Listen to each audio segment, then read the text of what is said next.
Antecedentes del desarrollo humano. Hasta el siglo XVIII, cuando el niño ya no necesitaba de cuidados especiales, se le empezaba a tratar como adulto y entraba a la categoría de adulto. Posteriormente, en el siglo XIX, se da la introducción de la escolarización obligatoria para todos. Es también en el siglo XIX cuando empiezan a aparecer movimientos que piden la regulación del trabajo infantil. A su vez, el interés filosófico y científico por obtener respuestas sobre el origen del conocimiento y las emociones lleva a interesarse por el estudio infantil. También el interés médico sobre el funcionamiento del cuerpo humano y la salud están interesados en observar a los niños. Este interés llevó a los primeros estudios en niños. Al principio fueron observaciones esporádicas, hechas por sentido común.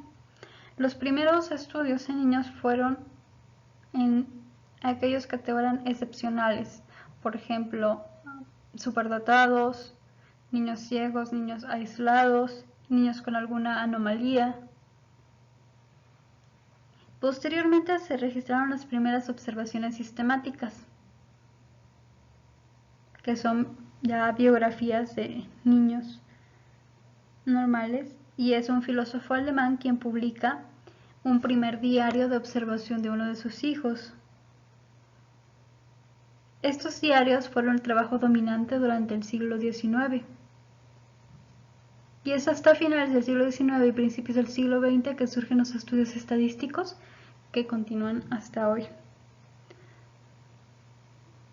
La publicación El origen de las especies de Darwin tuvo una gran influencia, ya que fue un motor para el desarrollo de nuevas disciplinas, como es la sociología, la antropología y la psicología.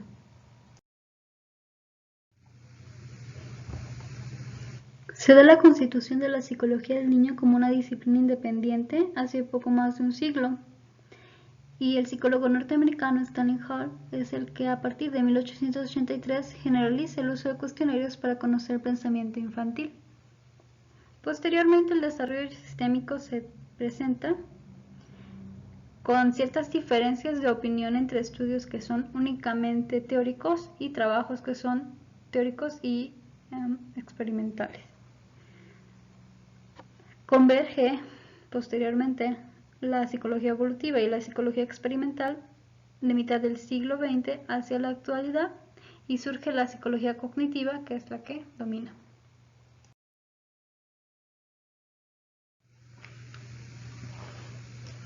La teoría psicoanalítica es desarrollada por Sigmund Freud, quien buscaba el origen de las perturbaciones en adultos atribuyendo a que estaban en las experiencias de la infancia. Él menciona que se conoce al sistema nervioso y los actos conscientes, pero se ignora lo que hay entre estos dos, y esto es fundamental para entender el psiquismo humano. La actividad psíquica está formada por estados de tensión que se producen en el organismo y que éste tiende a reducir. Estos estados de tensión pueden ser exteriores, como una luz intensa, o interiores, lo que él llamó pulsiones. Y menciona que estas pulsiones son de mayor influencia, por lo que son más difíciles de eliminar o de reducir. Una pulsión es una exigencia que se da el cuerpo a la vida psíquica que resulta ser necesario satisfacer, y este es el verdadero motor del psiquismo. Menciona que hay pulsiones de autoconservación, y las cuales no pueden diferirse por mucho tiempo, por lo que son de importancia psicomenor. Por ejemplo, el hambre, que se mitiga comiendo.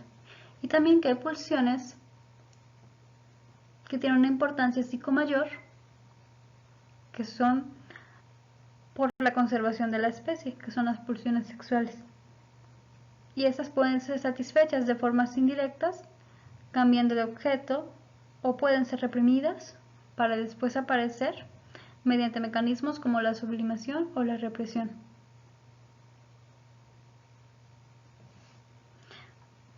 Para Freud, los procesos psíquicos son procesos de circulación y redistribución de la energía. Dentro de esta energía está la libido, la cual constituye la energía pulsional.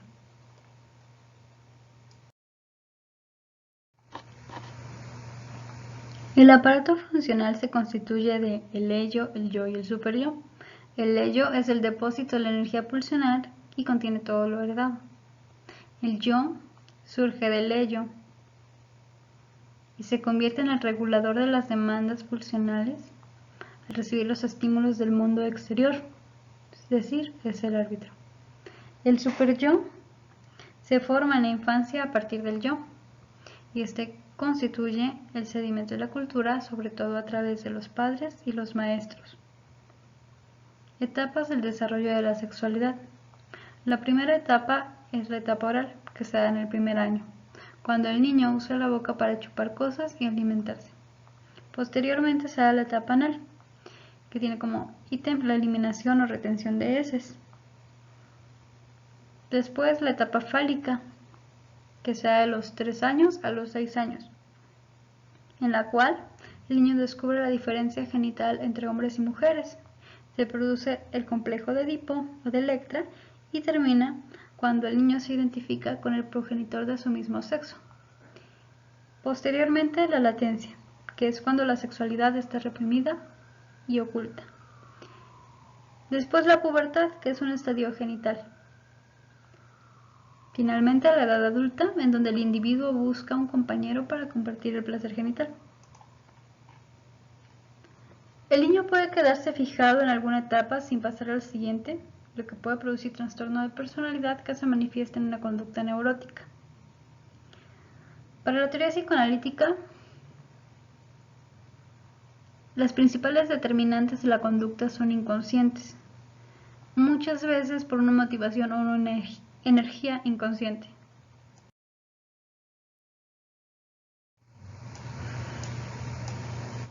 La teoría conductista estudia la conducta manifiesta. Menciona que las nuevas conductas se dan por condicionamiento. Considera el aprendizaje un proceso por el que se forman las conductas, el cual es cuantitativo, por lo que no se puede definir estadios de desarrollo. Cualquier conducta compleja, al descomponerla, está constituida por aprendizaje, y el medio influye en los cambios del proceso del desarrollo. Watson se interesó por el condicionamiento clásico, en donde hay estímulo-respuesta. Skinner estudió el condicionamiento operante, en donde hay premio o reforzamiento. Para Bandura y Walters, el aprendizaje observacional es importante en el aprendizaje social y en el desarrollo de la personalidad.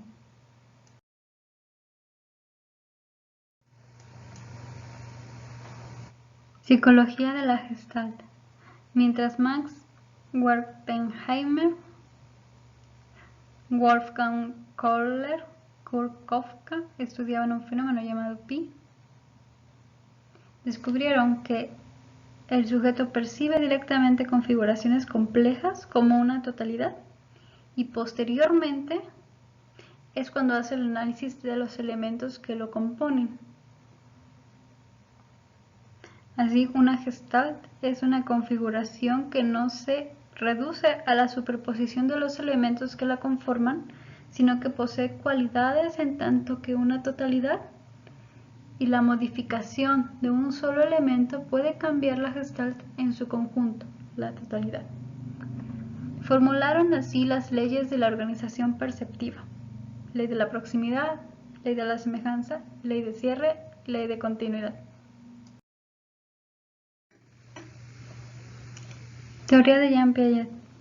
Él buscó el génesis del conocimiento científico en los niños usando el método clínico mediante entrevistas.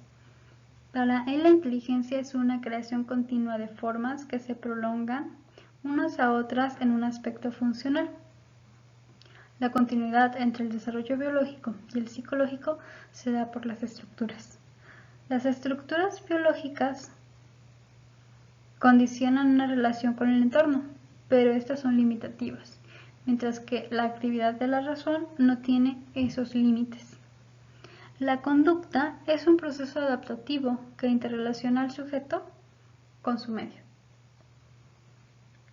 Las conductas reflejas se encuentran desde el nacimiento y dan lugar a los esquemas que se modifican de forma continua mediante el ejercicio de esos propios esquemas. La conducta estructurada permite realizar una actividad asimiladora en la que mediante la acomodación se modifica y da lugar a nuevos esquemas. El proceso adaptativo es el responsable del desarrollo de la conducta.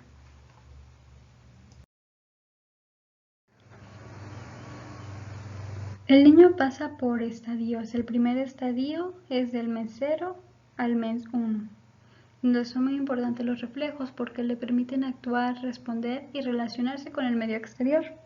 Al ejercitar estos reflejos, él consolida una conducta poco firme. Va a pasar de los reflejos a los esquemas, y los esquemas son una sucesión de acciones con una organización insusceptibles de aplicarse en diferentes situaciones. Están caracterizados por cierta variabilidad y probabilidades de modificación de unas situaciones a otras, acomodándose a las características de la nueva situación. Es muy importante que en su modalidad sensorial pueda coordinar estos esquemas, los cuales son los visuales, táctiles, auditivos, para darles una unidad, ya que le va a servir más adelante. La aprehensión es cuando la mano se convierte en un instrumento esencial de la exploración del entorno para descubrir propiedades de los objetos y modificar sus esquemas. Por ejemplo, la textura de un pañuelo es diferente a la de un sonajero. Al aplicar sus esquemas, descubre estas propiedades y también que producen resultados diferentes. Los adultos le proporcionan una fuente inagotable de experiencias interesantes que le pueden divertir y hacer progresar en su desarrollo.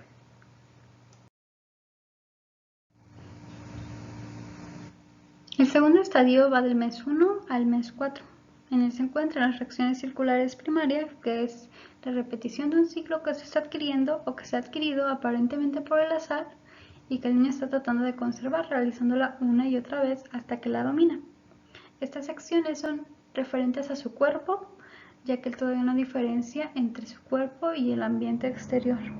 También se encuentran las capacidades perceptivas, que es la percepción de la profundidad, la cual se adquiere hacia los 2 meses y hace que aumente su capacidad para explorar internamente las figuras. Hacia los 3 meses ya parece que se empieza a discriminar entre unas caras y otras caras. El tercer estadio va del 4.º mes al 8.º mes. En él se encuentran las reacciones circulares secundarias, que es una conservación de fenómenos relativos al mundo exterior, una coordinación completa de la visión y de la aprehensión, y también se encuentra la permanencia de objetos, que es la capacidad para buscar un objeto que esté parcialmente oculto. Uno que está completamente oculto todavía no lo puede identificar como permanente. El cuarto estadio va del 8.º mes al 12.º mes. En este estadio el niño es capaz de encontrar un objeto que ha sido ocultado delante de su vista. También puede realizar una acción para conseguir un fin diferente de esa acción. En el quinto estadio, que va del 12.º mes al 15.º mes, todavía no puede afrontar los desplazamientos invisibles de un objeto y se presentan las reacciones circulares terciarias. Estas son experiencias para ver qué resultados producen las variaciones de sus acciones. Empieza a utilizar medios nuevos para conseguir sus fines, es decir, tiene actos de inteligencia y de solución de problemas. En el sexto estadio, que va del 15.º mes al 18.º mes, puede localizar un objeto teniendo en cuenta sus desplazamientos invisibles y buscándolo en lugares donde pudo haber quedado oculto. También aparece la representación, y entonces los problemas pueden empezar a resolverse en un plano simbólico y no puramente práctico. Teoría de Vygotsky. El individuo es indisociable de la sociedad que le transmite los conocimientos y las conductas que interioriza. El desarrollo está ligado a la sociedad en la que vive el sujeto, de manera que la estructura del funcionamiento individual se deriva de y se refleja en la estructura del funcionamiento social. Por lo que en el desarrollo cultural del niño, toda función aparece 2 veces: a nivel social, entre personas, es decir, de manera intrapsicológica, y a nivel personal, de manera intrapsicológica, es decir, en el propio niño. Todas las funciones superiores se originan en colaboración con los otros. Para la zona de desarrollo potencial, participar en una vida colectiva compleja contribuye al desarrollo mental de los individuos. Con el apoyo de padres y compañeros se da el andamiaje.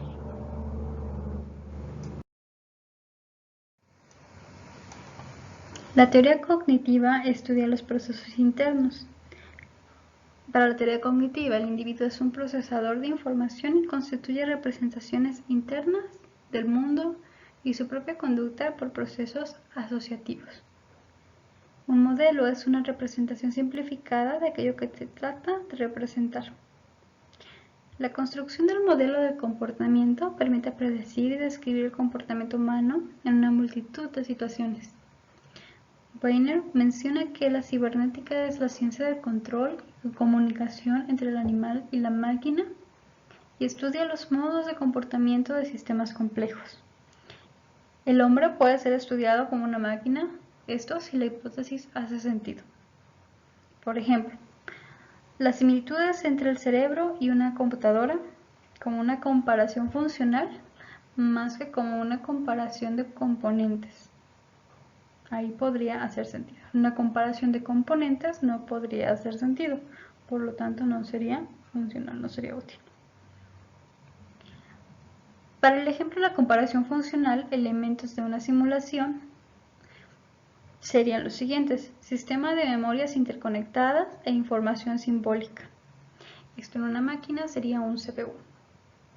El número de procesos primitivos que operan sobre las memorias.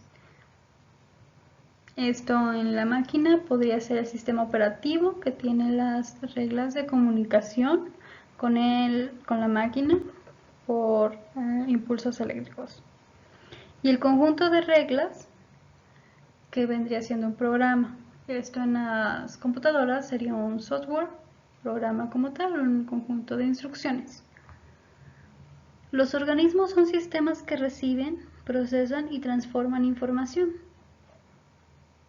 Es el sistema cognitivo el que la transforma y tiene una capacidad limitada para tratar mucha información simultáneamente.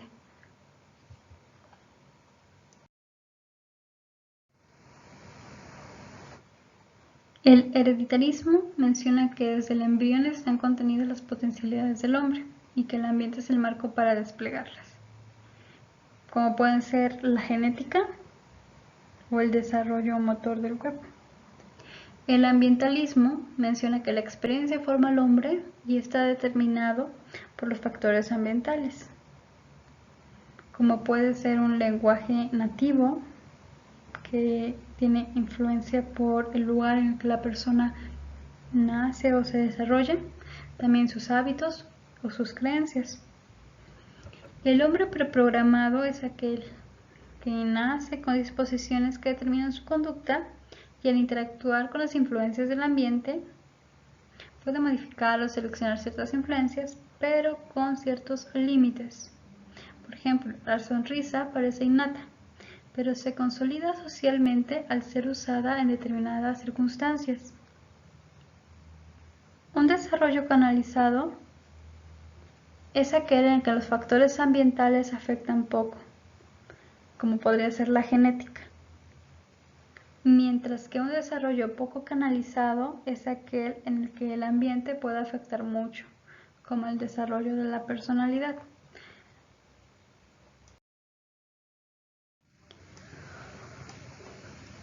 El constructivismo mantiene que el individuo en aspecto cognitivo, afectivo y social de comportamiento constituye activamente el conocimiento como resultado de una interacción con el ambiente, esto mediante sus esquemas. Los enfoques pueden ser la teoría genética de Jean Piaget, en la que rescata al alumno como un aprendiz activo y autónomo, al profesor con un papel antiautoritario, y menciona que las metodologías didácticas por descubrimiento y participativas deben estar en la selección y la organización del contenido curricular, y este contenido de tomar en cuenta las capacidades cognitivas de los alumnos. Vygotsky, con su corriente sociocultural, menciona que la cultura y las prácticas sociales son las que regulan, las que transforman y dan expresión al psiquismo humano. Esto en el terreno educativo es el énfasis en la función mediadora del profesor, el trabajo cooperativo y la enseñanza recíproca entre pares de compañeros. La teoría cognitiva de Ausubel menciona que el aprendizaje implica una reestructuración activa de las percepciones, de las ideas, de los conceptos y de los esquemas que el aprendiz posee en su estructura cognitiva y ve al alumno como un procesador activo de la información. Menciona que el aprendizaje debe de ser sistemático y organizado. El aprendizaje escolar tiene dos dimensiones. La primera dimensión es el aprendizaje de recepción y es el modo en que se adquiere el conocimiento. Es la enseñanza que se da por contenidos de los profesores hacia los alumnos. Y la segunda dimensión es el aprendizaje por descubrimiento, por repetición y significativo, y es la forma en que el conocimiento es incorporado en la estructura del conocimiento o en la estructura cognitiva, es decir, cómo elabora el alumno la información. La interacción entre estas dos dimensiones se traduce en las denominadas situaciones del aprendizaje escolar, y estas son por recepción receptiva, por descubrimiento repetitivo, por recepción significativa, por descubrimiento significativo.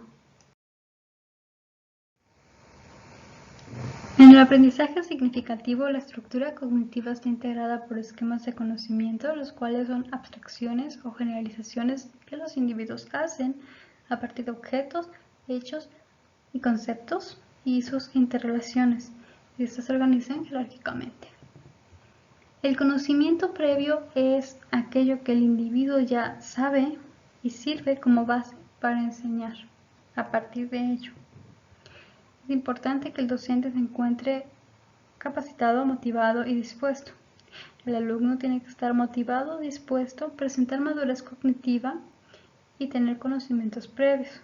El material debe ser bien elaborado, relacionado sustancialmente y no arbitrariamente. Debe tener estructura y organización para que de esta manera pueda tener un significado lógico.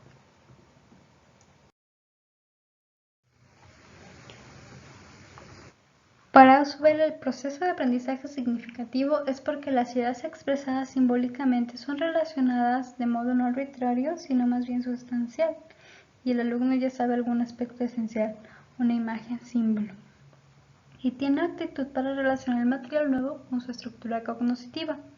Los tipos de aprendizaje significativo son representaciones, que es el significado de símbolos solos, de conceptos, que es una idea compuesta de conceptos, de proposiciones, ideas combinadas en proposiciones u oraciones. El aprendizaje significativo tiene un significado lógico y un significado psicológico. El significado lógico es propio del material por su naturaleza, y el significado psicológico es sobre la experiencia cognitiva de relacionar el material por parte del alumno.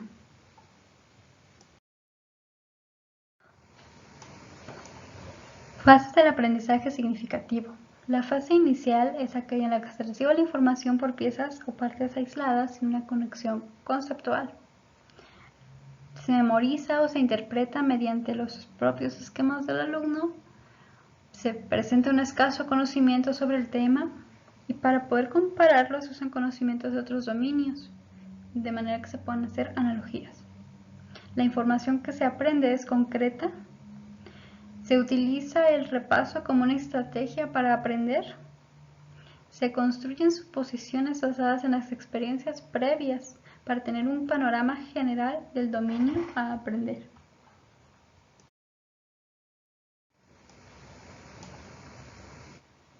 La fase intermedia del aprendizaje significativo es aquella en la que se empiezan a encontrar relaciones y similitudes entre las partes aisladas y se llegan a configurar esquemas y mapas cognitivos de forma progresiva, pero aún no hay autonomía.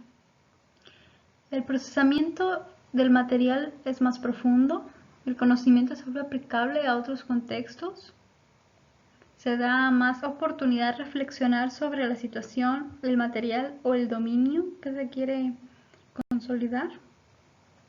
El conocimiento llega a ser más abstracto, depende menos del contexto y las estrategias organizativas pueden ser mapas conceptuales, sirven para la solución de tareas o problemas.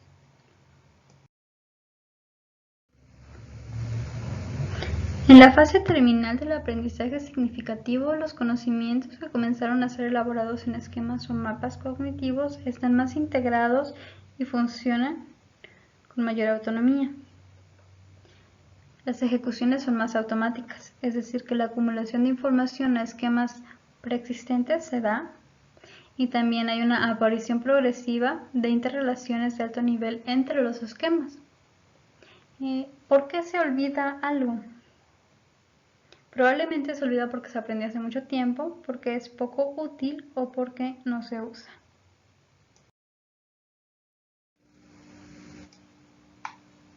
En el aprendizaje de diversos contenidos curriculares, los conocimientos pueden ser declarativos, que son aquellos para saber qué, para conocer hechos, conceptos y principios. Pueden ser factuales, que son aquellos que no cambian, por ejemplo, una fórmula química puede ser algo memorizado. Pueden ser conceptuales, que son abstracciones o identificaciones de características y reglas de conceptos, principios y explicaciones. Pueden ser actitudinal o valoral, que son para saber ser, para saber actitudes, valores, ética personal y profesional.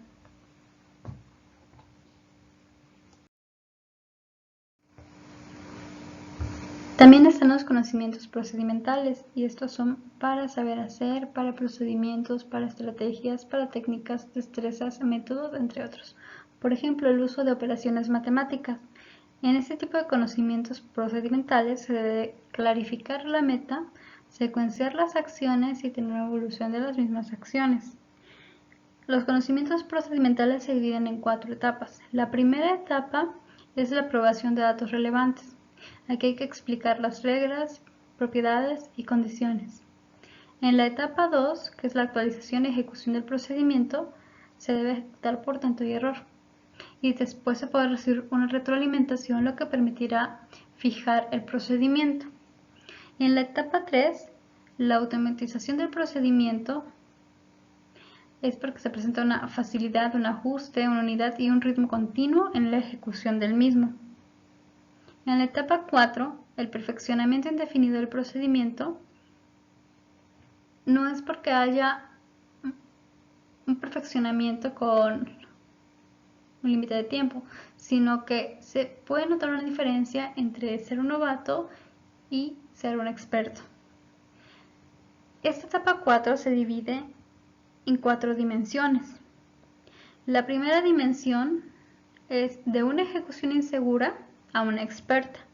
La segunda dimensión, de un alto control consciente hasta una realización casi autónoma, es decir, que ya no hay que pensarlo mucho. En la dimensión 3, de ensayo y error, pasa a una ejecución ordenada. La cuarta dimensión, la comprensión incipiente de la meta, ahora es una comprensión plena de las acciones y los logros.